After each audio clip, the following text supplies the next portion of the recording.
Al-Quran is the Furqan. Allah refers to the Quran as Furqan, the criteria to judge right from wrong. Al-Quran has the solution to the problem of racism. One of the biggest problems in the world today is racism.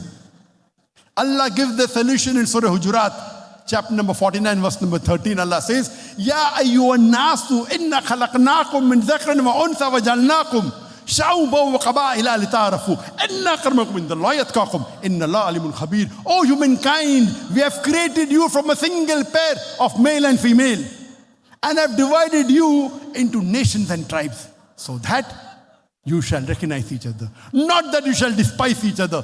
And the most honored in the sight of Allah subhanahu wa ta'ala is the person who has taqwa, who has God consciousness, who has piety, who has righteousness. The criteria for judgment in the sight of Allah subhanahu wa ta'ala in the glorious Quran, it's not wealth, it's not age, it's not sex, it's not color, it is taqwa, it is righteousness, it is piety, it's God consciousness. According to the Quran, no black man is superior to a white man or a white man is superior to a black man. No rich man is superior to a poor man or a poor man to a rich man. No male is superior to a female or a female to a male, unless with one criteria, taqwa, righteousness, God consciousness, tawheed.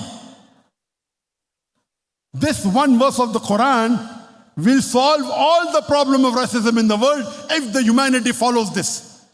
Our beloved Prophet Muhammad sallallahu alaihi wasallam, in the last and farewell pilgrimage in the Hajjatul Wida, he said that no Arab is superior to a non-Arab, or no non-Arab is superior to an Arab.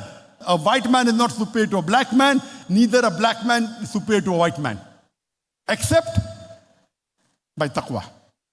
And we demonstrate this every day, 5 times of our life, every day in Salah. When we stand for Salah, we stand shoulder to shoulder, feet to feet, whether king or pauper, black or white, yellow or brown, rich or poor. When we stand for Salah in front of Allah, we stand together. It will abolish all kinds of racism in the world. Quran, because it has the solution for racism, I say Al-Quran is a global necessity. Everyone in the world should know about the Quran and follow it. Then only will there be peace.